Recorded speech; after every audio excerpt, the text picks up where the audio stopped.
Remo, hockey cards, a big part of all of our childhood.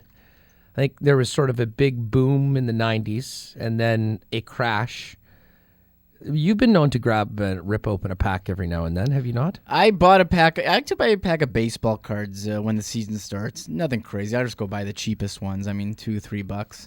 So you can get packs now that are like 15, 20, even more, and you get some like pretty rare cards in those.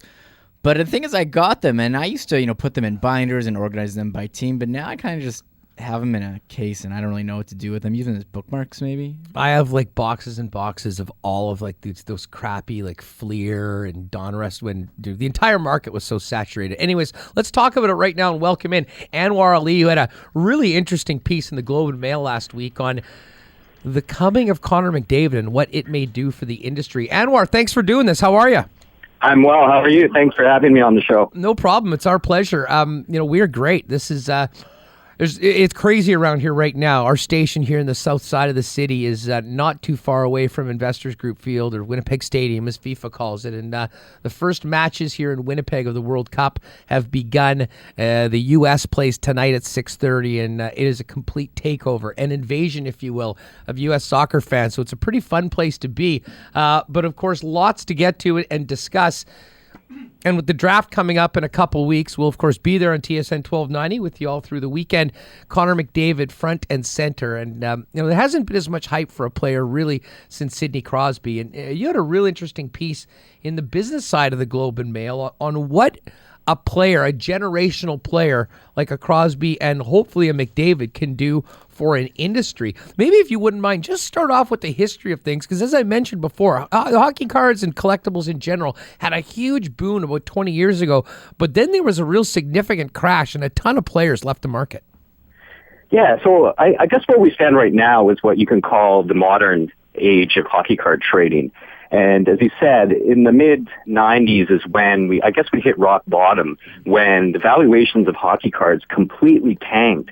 And the reason for that is there was a flood of companies that came onto the market with their own versions of hockey cards.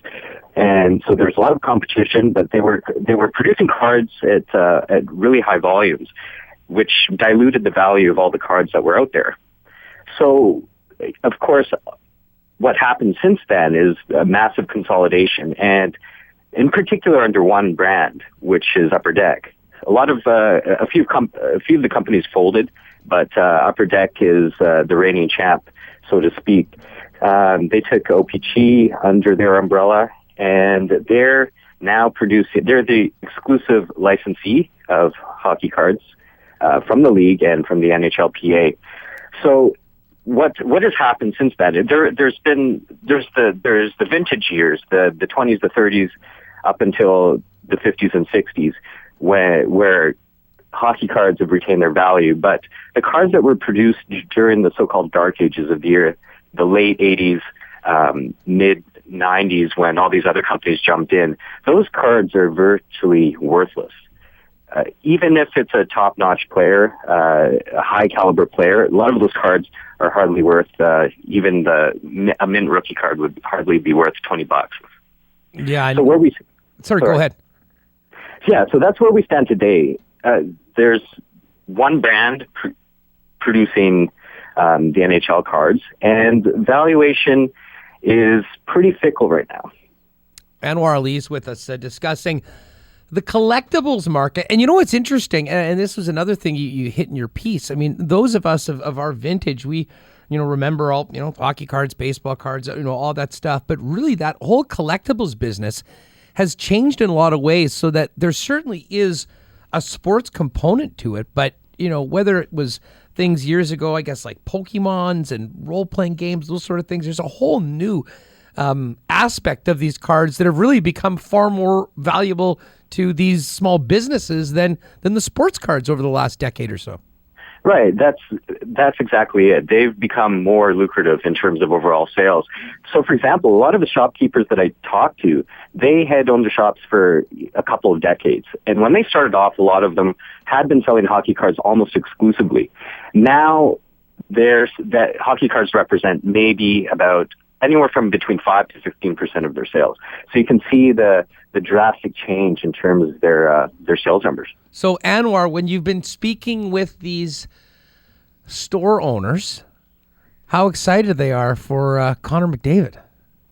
They are pretty excited. A lot of them are trying to, beat back the demand for Connor McDavid's card, his rookie card, which is expected to be the Young Gun series, expected to be out in the fall. So they're preparing by ordering extra cases. In some cases, they're ordering maybe double or triple even the usual caseloads that they get. So they're pretty excited. They know that they have their core group of collectors that come into the store on a regular basis. They're not necessarily in it to make a ton of money. They're not trying to pay their mortgage by trading hockey cards. But they're also expecting a new fan base to emerge. The younger kids who maybe were collecting, playing knockdowns and flips and all those games in the 80s. Those kids might start to get excited again about hockey cards. And then there's the speculators, the third group, who might just want to cash in. Yeah, and I imagine, for younger children right now, everything's different, computers, the internet. There's the whole generation, maybe a couple generations, that really haven't grown up starting to collect these cards from a really young age. That they haven't, sorry? Yeah, that they haven't been. Like hockey cards in general, I think are a lot more foreign to an 8, 9, 10-year-old today than they would have been 15, 20 years ago.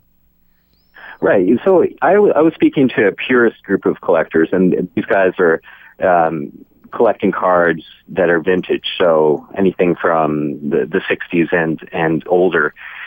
And they were a bit cynical about Connor McDavid. They almost scoffed at the idea of him coming in being this messiah in terms of the hockey card industry.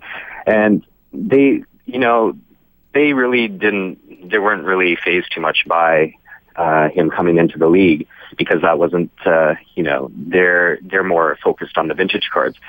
But the young kids, the ones that didn't necessarily grow up collecting hockey cards, they might see this as an opportunity to get back into the hobby or to be introduced to the hobby for the first time. And that's probably what Upper Deck is hoping to do, because the industry seems to run in cycles where there's a little blip in terms of interest. It'll happen every so often when a marquee player like Connor McDavid comes into the league, or a Sidney Crosby or an Alexei Ovechkin, those kinds of players. So you get these ebbs and flows in terms of collecting. Anwar Ali joining us to discuss the future of the card business with the arrival of Connor McDavid to the National Hockey League. And obviously, Connor McDavid will not be the only young star. Jack Eichel, a stacked draft.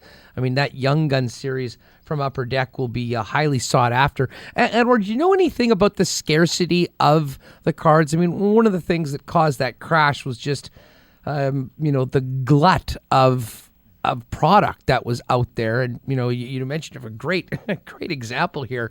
Johnny Gaudreau's rookie card is worth $15 more than Brett Hull, who is third in the NHL all-time goals list. For the new generation, these cards, does Upper Deck, for instance, decide that they're going to make X amount and only that much amount to preserve the value of their product?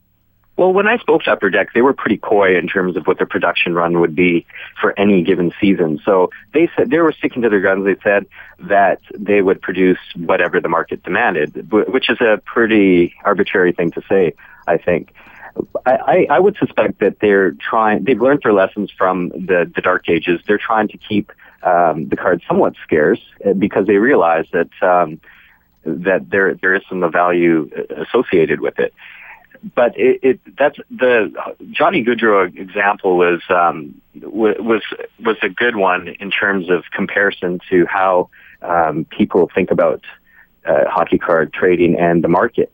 It's sort of a what have you done for me mentality now, where in this modern age, where if Johnny Gaudreau, for example, were to have a really bad sophomore year, his value could be cut in half. And that's just the way the market is right now. It's similar to the stock market. No doubt about that. Anwar, this is a real interesting piece. We'll retweet out the article if folks haven't been able to check it out so far. And thanks so much for doing this. We'll have to do it again. I appreciate it. Thanks for having me again.